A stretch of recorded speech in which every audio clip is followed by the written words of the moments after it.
Hello students, कैसे हैं आप सभी। मैं विकास राठौर स्वागत करता हूं talking text books living no child behinds present from Kota to India teaching life, जहां पे आप लोगों को ओलंपियाड्स के साथ साथ स्कूल एग्जामिनेशंस की प्रिपरेशन भी करवाई जा रही है और मेरे साथ साथ बहुत ही ऑसम टीम इसमें आप लोगों की हेल्प कर रही है। जैसा कि स्टूडेंट्स आप लोगों को पता है कि हम लोग जो है हमारा जो चैप्टर चल रहा है अभी इम्प्रूवमेंट इन फूड रिसोर्सेज, ठीक है। उसमें हम लोगों ने इम्प्रूवमेंट इन फूड रिसोर्सेज में समझा कि भाई जो क्रॉप प्रोडक्शन हो रहा है उसमें एक तरीके से क्रांति आना या एक तरीके से हम कहेंगे रिवोल्यूशन का होना क्यों ज़रूरी था। और हम ये भी सही समझ सकते हैं कि जिस ट्रेडिशनल तरीके से हम चले आ रहे थे या जिन ट्रेडिशनल फॉर्मूलाज को हम यूज़ कर रहे थे तो उससे हमें हमारे पास में एग्रीकल्चर लैंड्स वैसे ही कम है लेकिन उसका रिजल्ट हमें फिर भी नहीं दिख नहीं रहा था।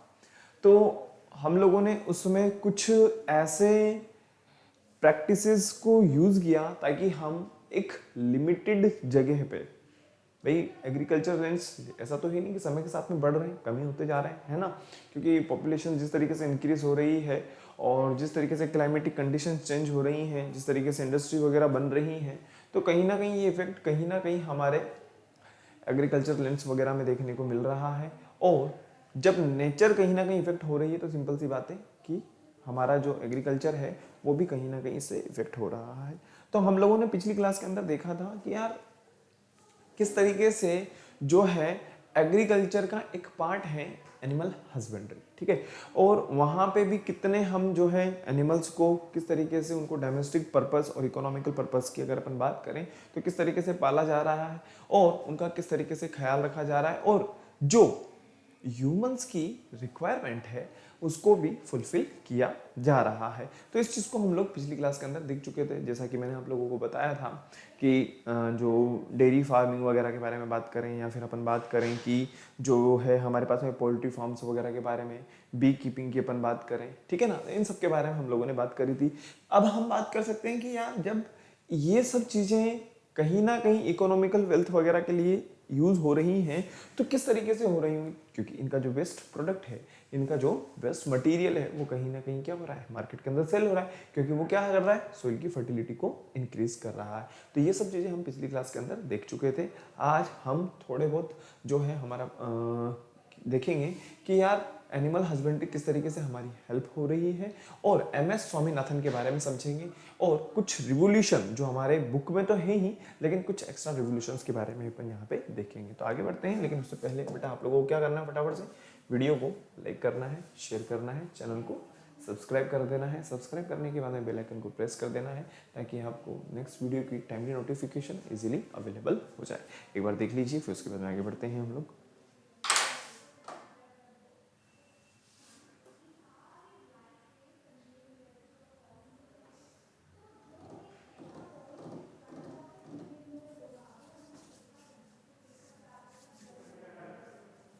हो गया?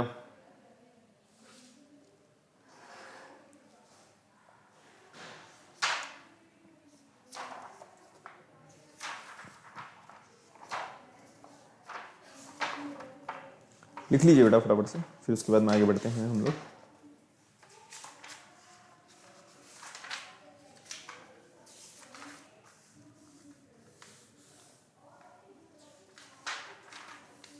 चलें आगे। देखिए स्टूडेंट्स, आप लोगों को करना क्या होगा, आप लोगों को छोटा सा काम करना है, वो ये कि आप लोगों को फटाफट से गूगल प्ले स्टोर पे जाना है। वहाँ पे जाने के बाद में आप लोगों को टेलीग्राम को डाउनलोड कर लेना होगा। टेलीग्राम को डाउनलोड करने के बाद में करना क्या है, आप लोगों को एक छोटा सा काम कि यहाँ पे आप लोगों के लिए डिफरेंट क्लास के हिसाब से अलग अलग चैनल बने हुए हैं। 6 के लिए अलग बना हुआ है, 7th के लिए अलग बना हुआ है, 8th के लिए अलग बना हुआ है, 9th के लिए अलग बना हुआ है और 10th क्लास के लिए अलग बना हुआ है। स्टूडेंट्स, आप लोगों को टेलीग्राम को डाउनलोड करने के बाद में करना क्या होगा, जो 9th क्लास का पाथ है t.me/ttb009 इसको ज्वाइन कर लेना है, इसको फॉलो करना है ताकि आप हमारे टेलीग्राम चैनल के साथ में ज्वाइन हो सके। अब जैसे ही आप यहाँ पे आते हैं तो आपको हमारी टेक्निकल टीम ने जो आप लोगों के लिए स्टडी मटेरियल बनाया है, इसके अलावा जो सैम्पल पेपर्स आप लोगों के लिए बनाए हैं, जो TPPs आप लोगों के लिए बनाए हैं, और इसके अलावा मैं बात करूँ नोट्स वगैरह के बारे में, आप इजीली यहाँ पे आकर के क्या कर सकते हैं, एक्सेस कर सकते हैं बेटा। और सबसे खास बात, ये जो आपको मिल रहा है बिल्कुल फ्री मिल रहा है। कहने का मतलब फ्री ऑफ कॉस्ट है। आप लोगों को यहाँ पे किसी भी तरह का कोई चार्ज देने की ज़रूरत नहीं है। आप इजीली अपने पाथ को फॉलो करिए। फॉलो करने के बाद में क्या करना है, सिंपल सा काम, अपना स्टडी मटेरियल आप लोगों को एक्सेस कर लेना है। आगे बढ़ते हैं स्टूडेंट, जैसा कि आप लोगों को पता है, और भी ज़बरदस्त और शानदार प्रिपरेशन करने के लिए आप लोगों को एक काम करना होगा, वो ये कि आपको टॉकिंग टेक्स्ट बुक की वेबसाइट को विजिट करना है। कहने का मतलब जो है हमारी www.talkingtextbooks.in। अब आप जैसे ही यहाँ पे आते हैं तो होता क्या है, आप अपनी रिलेवेंट क्लास के अकॉर्डिंग देखेंगे, जिसमें हमारी क्लास है 9th क्लास। 9th क्लास में आप लोगों को क्या क्या मिल रहा है, कॉम्प्रिहेंसिव स्टडी मटेरियल है, लाइव रिकॉर्डेड क्लासेस है, होमवर्क है, क्विजेज है, पीरियोडिक टेस्ट पेपर्स, ये सब आप लोगों को यहाँ पे देखने को मिल रहा है। स्टूडेंट्स, इसके अलावा अगर मैं बात कहूँ आप लोगों से, जैसा कि आज की अगर हम क्लास की बात करते हैं तो इस क्लास में हम लोग आज स्कूल लेवल एग्जामिनेशन के क्वेश्चन तो देखेंगे ही सही। स्कूल लेवल एग्जामिनेशन की अगर मैं बात करूँ तो ये तो हम देख ही रहे हैं। इसके अलावा हम बात करें जो प्रैक्टिस सेशंस हैं, ठीक है, उसके बारे में भी आज हम यहाँ पे देखेंगे। तो आप लोगों को क्या करना है, एक छोटा सा काम, बाय नाउ पे क्लिक कर देना होगा। बाय नाउ पे आप जैसे क्लिक करते हैं बेटा, तो होता है क्या है, आप हमारे प्राइस डिटेल वाले पेज पे आ जाओगे, और प्राइस डिटेल वाले पेज पे जैसे ही आप आते हो तो यहाँ पे आप लोगों को मिलने वाला है 30% डिस्काउंट। और इस डिस्काउंट का लाभ उठाने के लिए आप लोगों को करना क्या होगा, मेरा कोड यूज करना होगा। कहने का मतलब वी आर लाइव आपको अप्लाई कर देना है। जैसे ही आप मेरे कोड को अप्लाई करते हैं, वी आर लाइव अप्लाई करते हैं, तो होता क्या है बेटा कि आपको 30% डिस्काउंट मिल जाएगा। किस अमाउंट पे, इस अमाउंट पे। ओके, कहने का मतलब ये हो गया कि आपको 30% का डिस्काउंट मिल जाएगा। 3,000 रुपये का आपको डायरेक्टली फायदा मिल गया है। और जो पेबल अमाउंट है वो मात्र और मात्र कितना रहेगा, 7,000। अब आप लोगों को क्या करना होगा, बाय पैकेज पे क्लिक कर देना होगा। जैसे ही आप बाय पैकेज पे क्लिक करते हैं तो होता क्या है कि आप हमारे पेमेंट मोड पे आ जाएंगे, जहां से आप ये जो 7,000 रुपये हैं आप अपनी सुविधा अनुसार पे कर सकते हैं। चाहे क्रेडिट कार्ड हो, चाहे डेबिट कार्ड हो, चाहे वो नेट बैंकिंग हो, ठीक है। आप अपनी सुविधा अनुसार क्या कर सकते हो, पे कर सकते हो। किसी तरह की कोई क्वेरी है, किसी तरह की कोई दिक्कत है, कोई दिक्कत आ रही है, या आपको कोई क्वेश्चन करना है, तो उसके लिए आप लोगों को क्या करना होगा, आप लोगों को एक छोटा सा काम कर देना है। वो ये कि आपको यहाँ पे जो नंबर लिखे हुए 9549041111 कॉल कर देना है। और कॉल करने के बाद में जो भी आपकी समस्या है, जो भी आपकी क्वेरी है, जो भी आपको दिक्कत लग रही है, तो आप क्या कर सकते हो, ईजिली यहाँ से पूछ सकते हो। बहुत ही प्यारी शुरुआत जो टॉकिंग टेक्स्ट बुक्स ने आप लोगों के लिए की है वो है टेस्ट सीरीज। टेस्ट सीरीज के जरिए आप लोग ये पता कर सकते हैं कि हमारी जो स्टडी है, जो हमने अभी तक की है, और इसके अलावा हम जहाँ पे पढ़ रहे हैं वो कितनी मीनिंगफुल है। इसके अलावा अगर मैं बात करूं, हम हमारा जो मूल्यांकन करने का एक मात्र तरीका है वो है टेस्ट सीरीज। आप टेस्ट सीरीज लगा सकते हैं। इसके अलावा जो है आप घर पे बैठ करके बहुत सारे प्रैक्टिस क्वेश्चंस वगैरह कर सकते हैं। लेकिन यहाँ पे जो आप क्वेश्चंस देखेंगे, ओलंपियाड्स में आए हुए क्वेश्चन और एक्सपेक्टेड क्वेश्चंस जो हैं आप लोगों को यहाँ पे देखने को मिलेंगे। एक बार आप लोग चेक देख लीजिए, फिर उसके बाद में हम आगे बढ़ते हैं फटाफट से।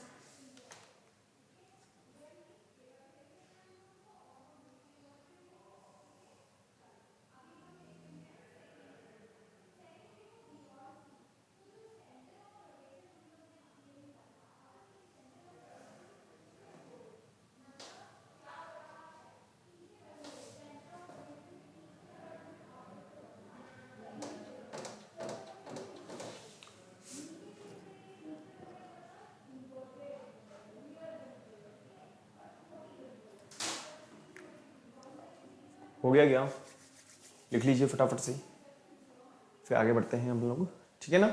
चलिए, आई होप क्लियर हो गया होगा, है ना। आगे बढ़ते हैं बेटा। जैसा कि आप लोगों को पता है, हम लोग बायोलॉजी के अंदर क्या देख रहे हैं, हमारा बहुत ही प्यारा chapter improvement in food resources. लेकिन उससे पहले हम लोगों को क्या करना है, फटाफट से cardinal promise, I promise to listen to the complete lecture and make proper notes of it so that I can become a smart student. I promise, I promise, I promise, I promise to listen to the complete lecture and make proper notes of it so that I can become a smart student.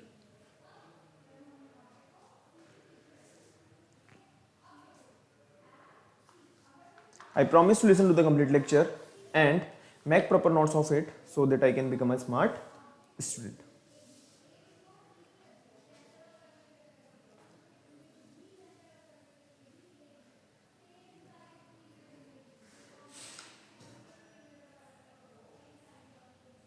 ठीक है, चलें आगे। चलिए बेटा आगे बढ़ते हैं। जैसा कि आप लोगों को पता है, मैंने आप लोगों को एनिमल हस्बेंड्री के अंदर जो हमारे इंपॉर्टेंट टॉपिक्स हैं, ठीक है, उसके बारे में मैंने आप लोगों को बता दिया था। इसके अलावा हम लोगों ने वो किस तरीके से हमारी हेल्प कर रहे हैं इनके बारे में भी हम लोगों ने देख लिया था। तो आगे बढ़ते हैं फटाफट से। जैसा कि आप लोगों को पता है, आज हम कुछ चीजें देखने वाले हैं। जैसा कि मैं आप लोगों से पिछली क्लास में भी बोलता आया था कि यार MS स्वामीनाथन के बारे में हमें देखना है। MS स्वामीनाथन ने एक बहुत ही जबरदस्त जो क्रांति है हिंदुस्तान के अंदर ला दी थी। कहने का मतलब देखो, ऐसा नहीं है कि इन्होंने जो वर्क किया है वो हमारे लिए बेनिफिशियल नहीं था, बहुत बेनिफिशियल था। देखो, किसी चीज का कोई ना कोई अगर फायदा है तो उसका कोई ना कोई नुकसान भी हमें देखने को मिलता है ना। लेकिन अगर हम अनलिमिटेड यूज कर रहे हैं, कोई तरीका ही नहीं है यूज करने का, या देखो आप लोग देखिएगा, हम कोई चीज अगर मार्केट के अंदर खरीदने जाते हैं तो उसके साथ में एक बुक आती है जिसके ऊपर लिखा होता है डायरेक्टरी या निर्देशिका, ठीक है ना। मुझे नहीं लगता कि आज तक हमने उस बुक को कभी खोल करके देखा होगा।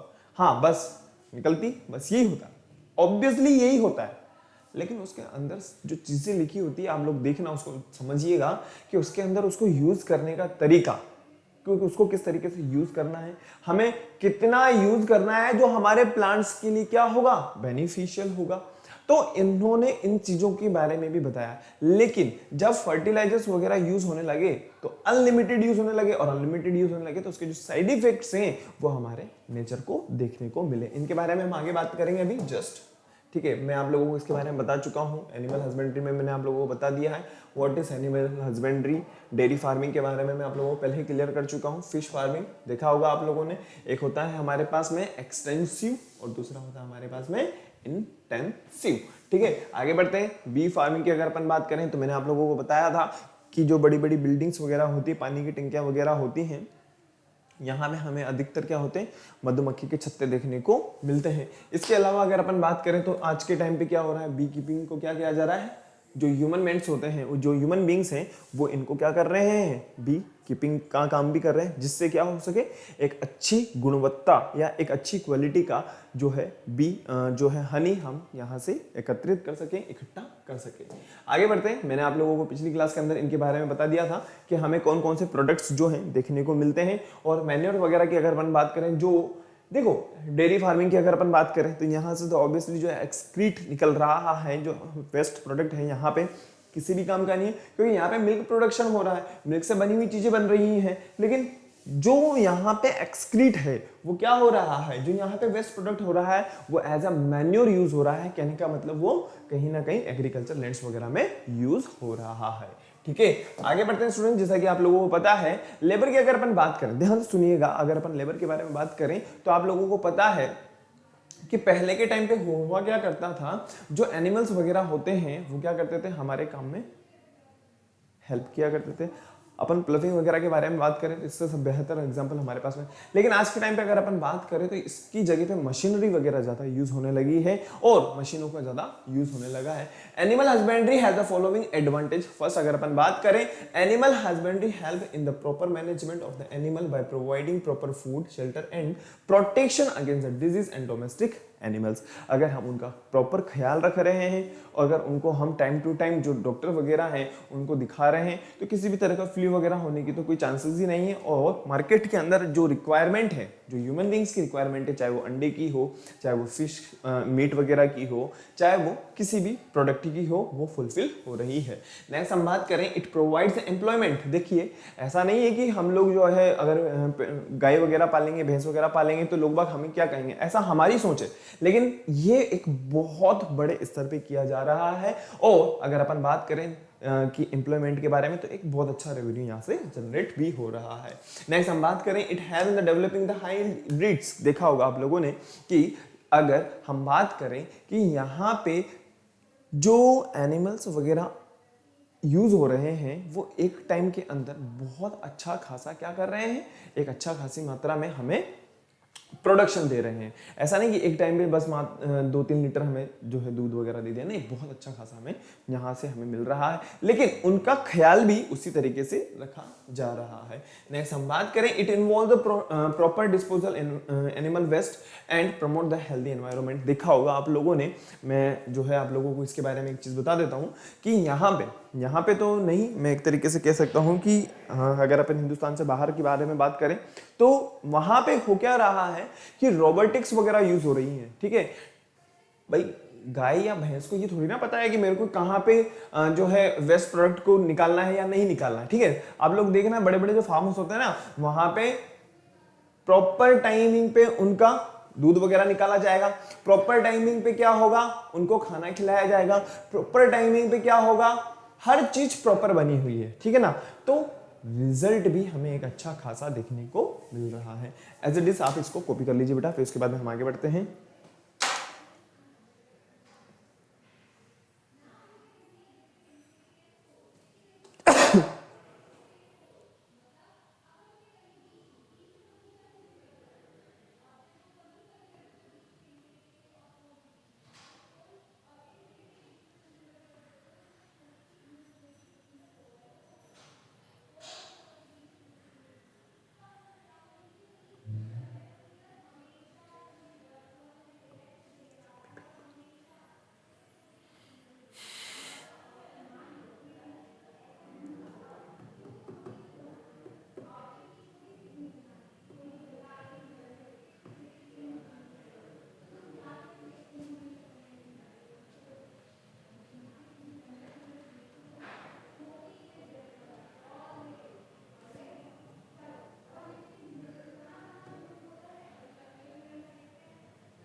लिख लिया क्या? चलिए आगे बढ़ते हैं। ये हैं हमारे एमएस स्वामीनाथन साहब। देखिए, एमएस स्वामीनाथन साहब के बारे में मैं आप लोगों को एक बात बता दूं कि जब हम एक तरीके से कह सकते हैं कि यार जब 1960 के बारे में बात बता रहे हैं, जब इस टाइम की अगर अपन बात करें तो आप लोग देखिएगा कि हमारे पास में जो एग्रीकल्चर लैंड्स वगैरह थे वो प्रॉपर थे, बहुत सारे थे। ऐसी बात नहीं है कि जो है रिजल्ट हमें अच्छा देखने को नहीं मिल रहा था, बस ये प्रॉब्लम हमारे साथ में चल रही थी। आज अगर प्रेजेंट की अगर अपन बात करें तो हमारे पास में एग्रीकल्चर लैंड्स कम है, लेकिन रिजल्ट हमें ज्यादा देखने को मिल रहा है। तो हुआ क्या था, अगर अपन बात कर रहे हैं अर्नेस्ट बोरलॉग के सिद्धांत पर, इन्होंने क्या किया, लेबोरेटरी के अंदर इस तरीके से गेहूं के ऊपर, वीट जो हमारी बेसिक रिक्वायरमेंट है, इसके ऊपर एक्सपेरिमेंट्स वगैरह किए। जब उन्होंने इसके ऊपर एक्सपेरिमेंट करना स्टार्ट किया तो उनको एक अप्रत्याशित, कहने का मतलब यह है कि एक्स्ट्रा ऑर्डिनरी हमें क्या में देखने को मिला, रिजल्ट देखने को मिला। और एक मिनट,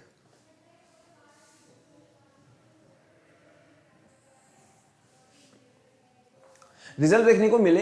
हुआ क्या कि यहां पे यूज होने लग गए थे फर्टिलाइजर्स, कहने का मतलब केमिकल सब्सटेंसेस का यूज होना स्टार्ट हो चुका था। जब केमिकल सब्सटेंसेस का यूज होना स्टार्ट हुआ तो आप खुद इस चीज को समझिए, जब स्टार्टिंग में तो कोई प्रॉब्लम नहीं, ठीक है, कुछ टाइम तक कोई दिक्कत नहीं आई। लोग बागों ने सोचा कि यार बहुत सारा यूज कर लेते हैं, लेकिन उसके जो साइड इफेक्ट हैं वो अब हमें देखने को मिल रहे हैं। ठीक है, तो इसका मतलब ये नहीं कि उन्होंने ये कहा था कि आप बहुत सारा यूज करो, नहीं, उन्होंने ये भी कहा था कि मैन्युअल भी हमें साथ में यूज करना है, ताकि जो इसकी केमिकल रिएक्शन की जो बात है, या अपन एक तरीके से कहें जो ये केमिकल्स हैं ये कहीं ना कहीं डैमेज करेंगे ही करेंगे, लेकिन इसके साथ में हमें क्या करना है, हमें मैन्योर वगैरह भी यूज करना है। तो एम एस स्वामीनाथन के बारे में अपन बात करते हैं। Swaminathan has been known as father of green revolution in India, as it is, ध्यान रखिएगा बेटा, इन्हें और क्या कहा जाता है, father of green revolution in India for his role in introduce and the further developing high yield variety of wheat in India. He is founder of MS Swaminathan Research Foundation. Next हम बात करें who was the founder of Green Revolution in India, तो आप लोगों को बहुत अच्छी तरीके से पता है, MS स्वामीनाथन। एक्सैक्टिव आप उसको कॉपी कर लीजिए, डायग्राम नहीं बनाना है, बस ये डायग्राम आप लोगों को समझना है कि दृष्टिकोण से मैंने यहाँ पे दिया है और कुछ नहीं। ठीक है।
हो गया, चलें आगे।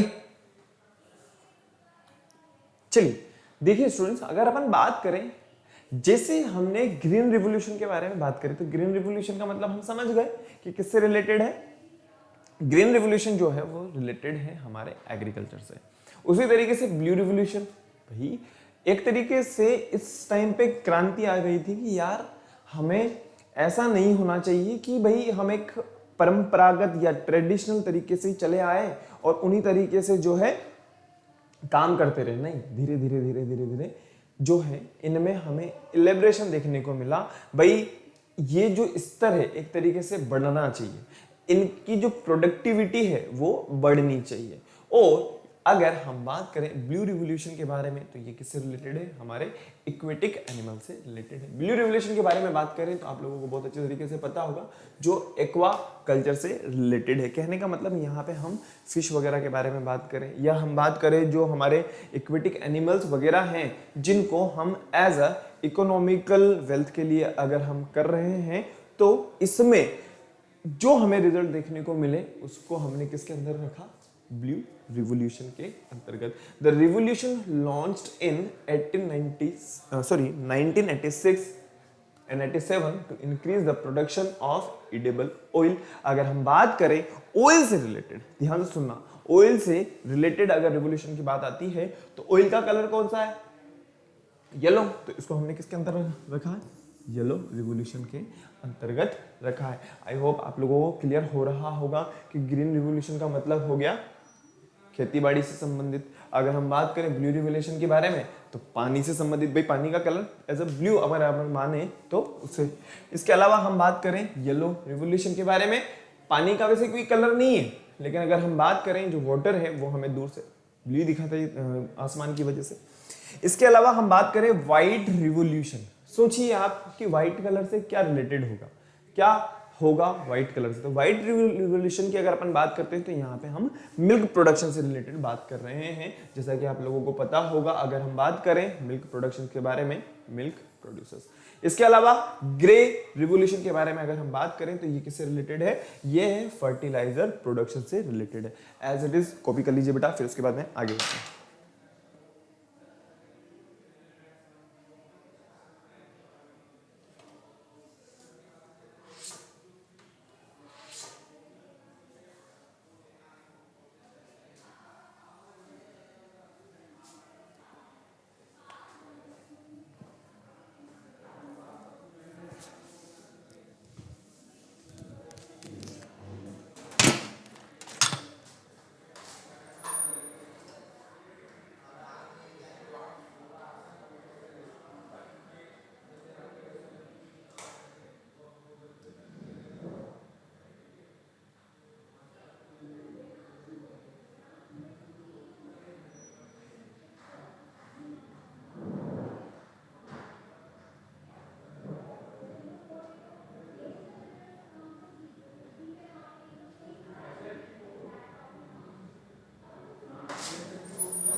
हो गया बेटा?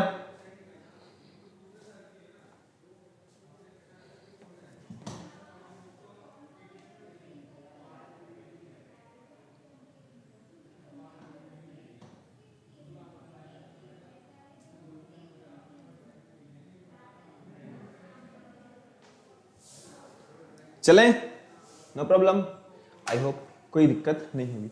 तो फर्स्ट क्वेश्चन आता है हमारे पास में, what is animal husbandry? Short answer, आप लोगों को छोटा सा आंसर देना है एनिमल हस्बेंड्री से रिलेटेड। क्या कोई दिक्कत आएगी? मुझे नहीं लगता किसी भी तरह की कोई दिक्कत आएगी। भाई एनिमल्स वगैरह को हमें इकोनॉमिकल वेल्थ के लिए, इसके अलावा हम बात करें तो हमारी जो एम्प्लॉयमेंट से रिलेटेड अगर अपन बात करें तो इनके लिए, या जो ह्यूमन बींग्स की रिक्वायरमेंट है उसको फुलफिल करने के लिए, तो क्या किया जा रहा है? एनिमल हस्बेंड्री को किया जा रहा है एज इट इज। फटाफट से लिख लीजिए। नेक्स्ट हम बात करें what are the some example of animal husbandry. यार सम क्या, हम तो बहुत सारे एग्जांपल बता सकते हैं। फटाफट से एज इट इज देख लीजिए, फटाफट फटाफट फटाफट लिख लो बेटा।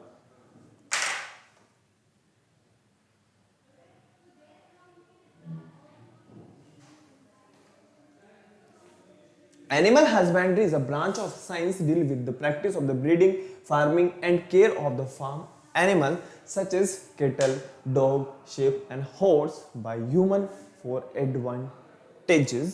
इसके अलावा हम बात करें जो हमारे पास में एक अच्छी क्वालिटी की ब्रीडिंग अगर हो जाएगी, एक अच्छी क्वालिटी की नस्ल अगर हमारे पास में है, तो सोचिए कि वो आजीवन जो हमें रिजल्ट देगी अप्रत्याशित होंगे। कहने का मतलब बहुत ही जबरदस्त हमें रिजल्ट देखने को मिलेंगे। नेक्स्ट हम बात करें what are the some example of the animal husbandry. अरे यार डेयरी फार्मिंग है, पोल्ट्री फार्मिंग है, फिश फार्मिंग है, बी कीपिंग की अपन बात करें, डेयरी प्रोडक्शन हो गया, मीट वगैरह की अपन बात करें तो कहीं ना कहीं किससे रिलेटेड होगा? पोल्ट्री फार्मिंग से रिलेटेड होगा। इसके अलावा लैंड मैनेजमेंट के बारे में बात करें या फाइबर वगैरह के बारे में बात करें, सब किससे रिलेटेड होता है? एनिमल हस्बेंड्री से ही रिलेटेड होता है।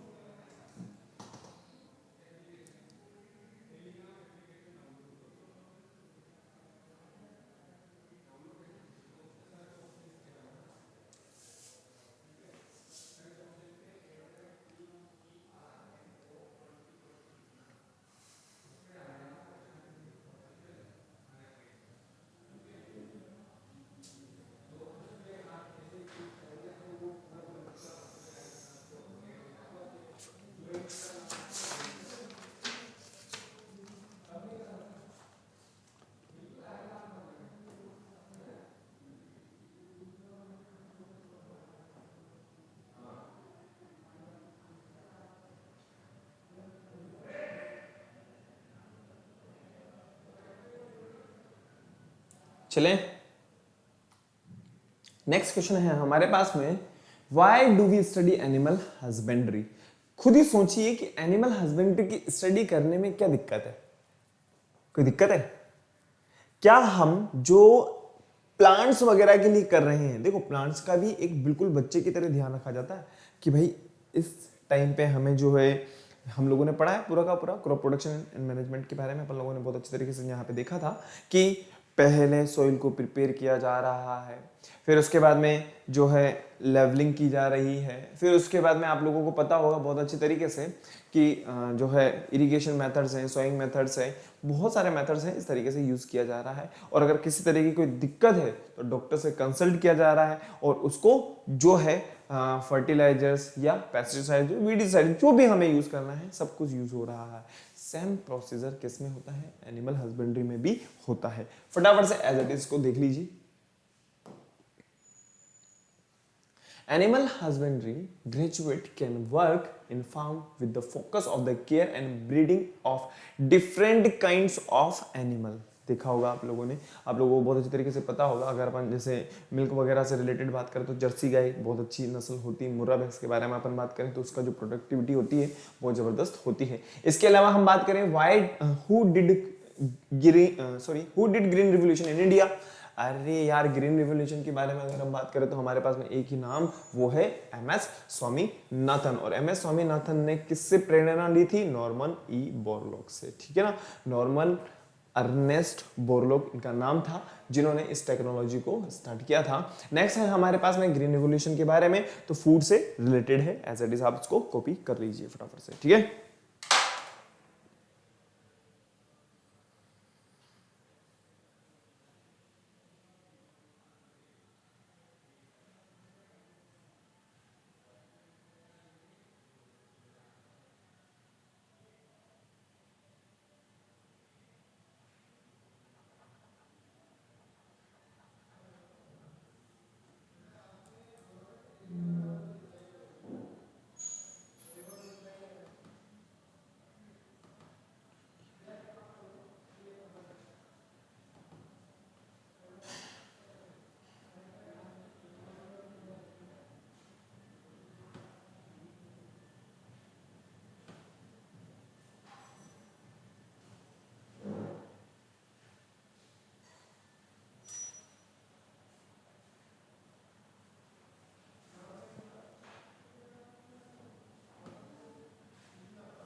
हो गया, चले आगे। चलिए नेक्स्ट है हमारे पास में, फटाफट से देखते हैं बेटा, क्योंकि हमारे को बहुत सारे प्रैक्टिस वाले क्वेश्चंस भी देखने हैं। How does a revolution change society? हिसाब कैसे नहीं होगा, एक बात बताओ। जब अच्छी क्वालिटी की नस्ल की अगर अपन बात करें या ब्रीड की अगर अपन बात करें, जब यहाँ पे एनिमल्स को रखा जा रहा है, उनकी प्रोडक्टिविटी के बारे में ख्याल रखा जा रहा है, उनको एज ए अगर अपन बात करें जो डॉक्टर वगैरह से कंसल्ट करके अगर उनको किसी तरीके की कोई डिजीज है तो उसको रिमूव किया जा रहा है, तो एक अच्छी क्वालिटी और एक अच्छी सोसाइटी बन रही है। नेक्स्ट हम बात करें येलो रिवोल्यूशन, जो ऑयल से रिलेटेड होता है, मैंने आप लोगों को पहले भी बताया हुआ है। फटाफट से ऐसा कॉपी कर लीजिए, फिर उसके बाद में आगे बढ़ते हैं। प्रैक्टिस क्वेश्चंस भी हमें देखने बहुत सारे हैं आज हमारे पास में, ठीक है। आगे बढ़ते हैं नेक्स्ट, देखिए फटाफट से क्वेश्चन नंबर 20 तक मैं आप लोगों को पहले वाली जो है, ध्यान से सुनिएगा, मैंने आप लोगों को पिछली क्लासेस के अंदर जब हमारा क्रॉप प्रोडक्शन हुआ था उस टाइम पे मैंने आप लोगों को 20 तक क्वेश्चंस बता दिए थे प्रैक्टिस में।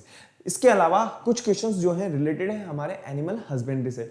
आज जो क्वेश्चन आप लोगों को देखने को मिलेंगे वो होंगे हमारे एनिमल हस्बेंड्री के साथ साथ क्रॉप प्रोडक्शन से, ठीक है। तो फर्स्ट 21 की अगर अपन बात करें तो हमारे पास में है, विच of the following is a micro nutrients required by plants? तो ऑप्शन ए है आप लोगों के पास में सल्फर, बी है आप लोगों के पास में मैग्नीज, सी है आप लोगों के पास में कैल्शियम और डी है आप लोगों के पास में पोटेशियम। बताइए बताइए बताइए, माइक्रो न्यूट्रिएंट्स और मैक्रो न्यूट्रिएंट्स मैंने आप लोगों को बताए हुए हैं। अब ये मत कहिएगा कि सर मैक्रो और माइक्रो क्या होंगे, ठीक है।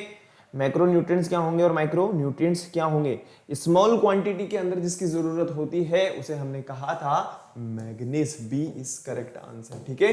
नेक्स्ट क्वेश्चन की बात करते हैं। नेक्स्ट क्वेश्चन आप पे चलते हैं फटाफट से, वो है हमारे पास में question number 22, which of the following is an important object of biotechnology in the agriculture section? Agriculture section की अगर अपन बात करें, एग्रीकल्चर बायोलॉजी के अंदर एक बहुत ही बढ़िया और शानदार जो टेक्नोलॉजी है हमारे पास में वो है बायोटेक्नोलॉजी। अगर अपन बात करें तो to produce pest resistance variety of plants. Next हम बात करें to increase the nitrogen content, to decrease the seed number. Next हम बात करें to increase the plant weight. क्या होगा आंसर क्वेश्चन नंबर 22 का? बताइए फटाफट से। क्वेश्चन नंबर 22 का आंसर बताना है आपको फटाफट से।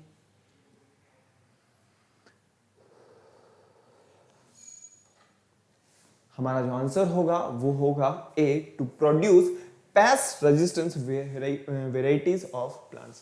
कहने का मतलब ये है इंपॉर्टेंट ऑब्जेक्टिव बायोटेक्नोलॉजी। ऐसा नहीं कि भाई जो है आप केमिकल्स वगैरह तो बहुत सारे यूज करते जाओ लेकिन नेचर का ध्यान ही ना रखो, तो ऐसा भी नहीं होना चाहिए, ठीक है। क्वेश्चन नंबर 22 के बाद हम बात करते हैं question number 23, which of the following help to make vermi compost? ध्यान रखना इकोसिस्टम से रिलेटेड होता है हमारे। Which of the following help to make vermi compost as an eco friendly fertilizer? बताइए क्या है, क्या है? Cockroach casting, flat worm casting, red worm casting या बर्ड ड्रॉपिंग? क्या होगा आंसर क्वेश्चन नंबर 23 का? देखा होगा आप लोगों ने कि जो अर्थवॉर्म वगैरह होते हैं वो रेड कलर के होते हैं, ठीक है। रेडिश कलर के होते हैं, मतलब होने में तो मैरून कलर होता है, लेकिन अगर अपन बात करें तो वो हमारा आंसर हो जाएगा यहाँ पे सी। ठीक है, क्वेश्चन नंबर 23 के बाद में मैं बात करता हूँ question number 24, which of these is are the advantage of crop rotation. Crop rotation भी बताया हुआ है, ठीक है ना, मिक्स्ड क्रॉपिंग भी बताई हुई है। बताइए क्या होगा हमारा आंसर क्वेश्चन नंबर 24 के अंदर।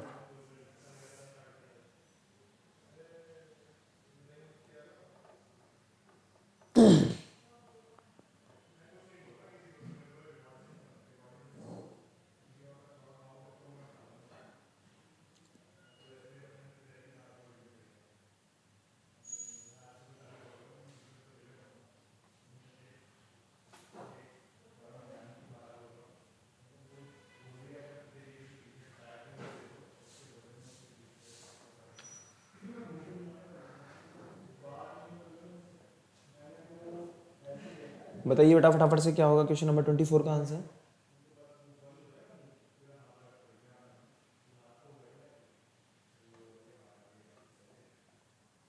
देखिए अगर अपन बात करें क्वेश्चन नंबर 24 में, जो वहां पे हमसे पूछा गया है क्रॉप रोटेशन के बारे में, it prevents the depletion of the selective nutrients, that is correct.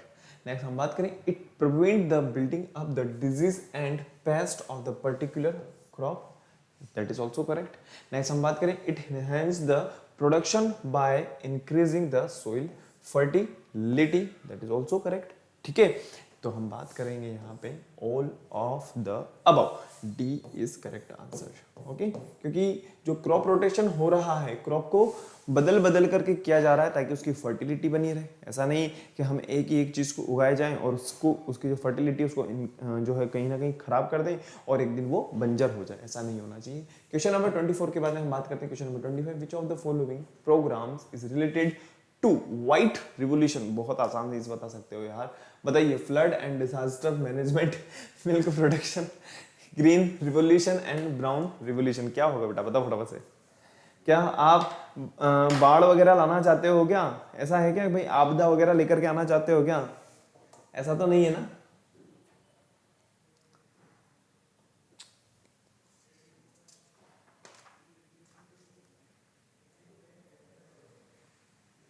White colour में क्या होता है, बहुत अच्छी तरीके से पता होगा आप लोगों को। व्हाइट कलर की अगर अपन बात करें तो यहाँ पे हम बात कर रहे हैं किसके बारे में, मिल्क के बारे में, ठीक है ना। B is correct answer. Question number 25 के बाद में मैं बात करता हूँ question number 26, which of the following is an exotic breed of poultry. बताइए, पीला, लेगहॉर्न, काजल या नूरी। क्या होगा आंसर क्वेश्चन नंबर 26।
हो गया क्या?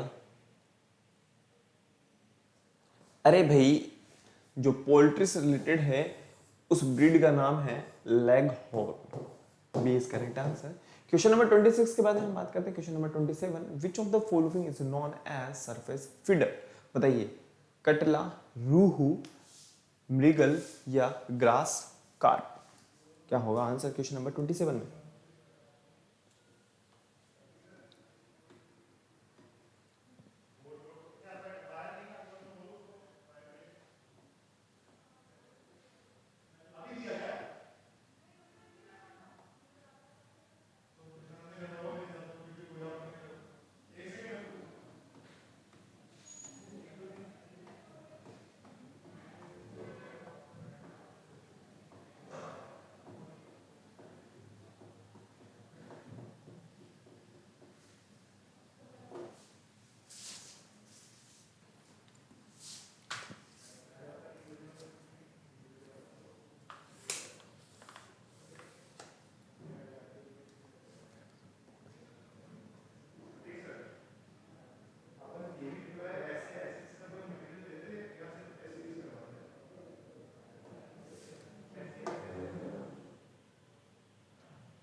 बताइए फटाफट से।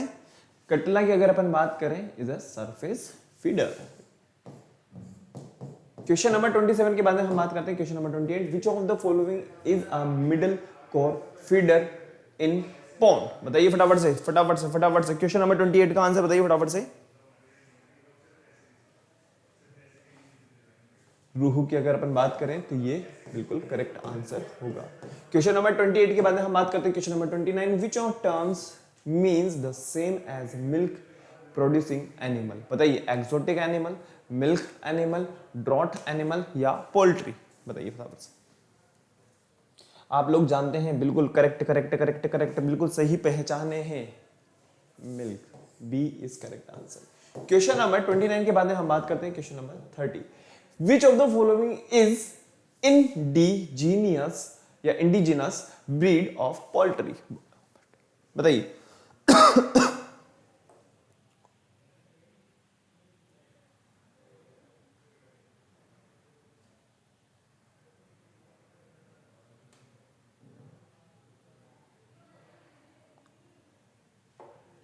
बताइए फटाफट से। लेगोर्नोगा आसिल है या कॉर्निश है, या हम बात करें हेम्स्फियर। देखिए जो आसिल है ये है पोल्ट्री बर्ड से रिलेटेड। क्वेश्चन नंबर 30 के बाद हम बात करते हैं question number 31, which is the Indian breed of high milk yielding variety of the cow Jersey. बताइए, इजीली बता सकते हो आप, बहुत आराम से बता सकते हो। क्वेश्चन नंबर 31,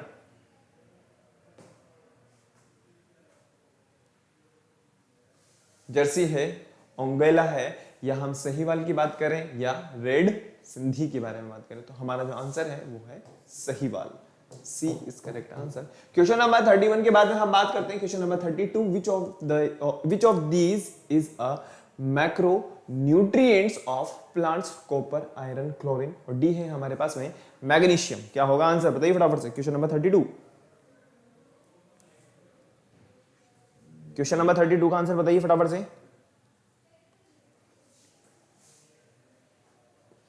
मैक्रो, देखो हमने इससे पहले जब अभी पढ़ा था तो माइक्रो न्यूट्रिएंट्स से रिलेटेड हमने बात करी थी। यहां पे हमसे पूछा गया है मैक्रो न्यूट्रिएंट्स कौन सा होगा प्लांट्स के लिए, वो है हमारे पास में magnesium. D is correct answer. Next है हमारे पास में क्वेश्चन नंबर 32 के बाद है question number 33, which element is required in large quantity by plants, boron, iron, potassium या मोलिब्डेनम। बताइए फटाफट से क्या होगा हमारा आंसर। क्वेश्चन नंबर 33, देखिए अगर हम बात करें लार्ज क्वांटिटी के बारे में,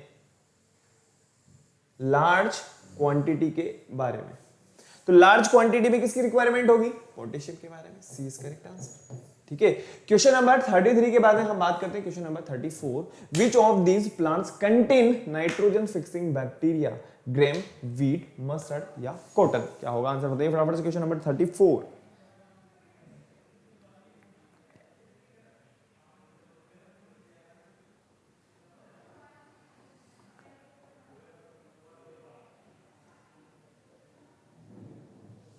ध्यान रखना बेटा, ध्यान रखना। अगर हम बात करें किसके बारे में, अगर हम बात करें ग्रेम के बारे में, जिन्हें कहा जाता है लेग्यूम, और ये क्या करते हैं, रूट नोड्यूल्स को कंटेन करते हैं, जिनके पास में क्या होता है, नाइट्रोजन फिक्सिंग बैक्टीरिया जिन्हें होता है। A is correct answer. Question number 34 के बाद में हम बात करते हैं question number 35, which of the following is also non-unwanted plants, weeds, shrubs, grasses या feeds। क्या होगा आंसर बताइए question number 35।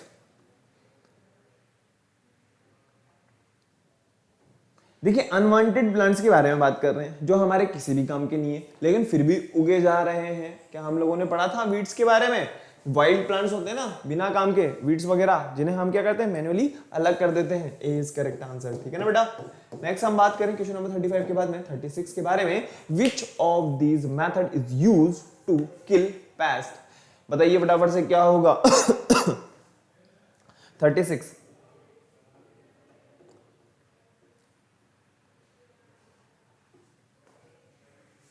Fumigation. C is correct answer. Question number 36 के बारे में हम लोगों ने देख लिया है। Question number 37, which of these made by using chemicals, बताइए क्या होगा जो केमिकल से बने हुए हैं। क्वेश्चन नंबर 37, अरे भाई जो केमिकल से बने हुए होते हैं ना, पेस्टिसाइड्स। क्या यार, क्वेश्चन नंबर 37 की बात में हम बात करते हैं। Question number 38, which of these is not sustainable agriculture techniques, कौन सी वाली है, वो है हमारे पास में स्लैश एंड बर्न। ठीक है, क्वेश्चन नंबर 39 के बारे में बात करते हैं हम। Next, What is the advantage of crop rotation? यार क्रॉप रोटेशन मैंने कितनी बार बता दिया है, इंक्रीज करती है सोइल की फर्टिलिटी को। ठीक है, सोइल की फर्टिलिटी को इंक्रीज करती है। क्वेश्चन नंबर 39 के बाद हम बात करते हैं क्वेश्चन नंबर 40, वो है who is known as father of green revolution. आप लोगों को बहुत अच्छी तरीके से पता होगा, MS Swaminathan. C is the correct answer. तो स्टूडेंट्स यहाँ पे आज हम लोगों ने 20 क्वेश्चन पूरे के पूरे देख लिए हैं। इसके अलावा 20 क्वेश्चन हम लोगों ने क्रॉप प्रोडक्शन मैनेजमेंट से देख लिए हैं। तो हमारा जो चैप्टर है वो लगभग यहाँ पे फिनिश हो गया है। और इसके अलावा मैंने कुछ एग्जाम्स जो स्कूल लेवल एग्जामिनेशंस के रिलेटेड क्वेश्चंस हैं उनको भी आप लोगों को बता दिया है। तो लगभग ऑलमोस्ट हमारा चैप्टर यहाँ पे फिनिश हो गया है। तो आप लोगों को क्या करना है, फटाफट से वीडियो को लाइक करना है, शेयर करना है और चैनल को सब्सक्राइब कर देना है। और सब्सक्राइब करने के बाद में बेल आइकन को प्रेस कर देना है। और किसी तरीके की कोई क्वेरी है, कोई समस्या है, कोई दिक्कत है तो आप मुझे कमेंट कर सकते हो। मिलते हैं नेक्स्ट क्लास में। Thank you, bye.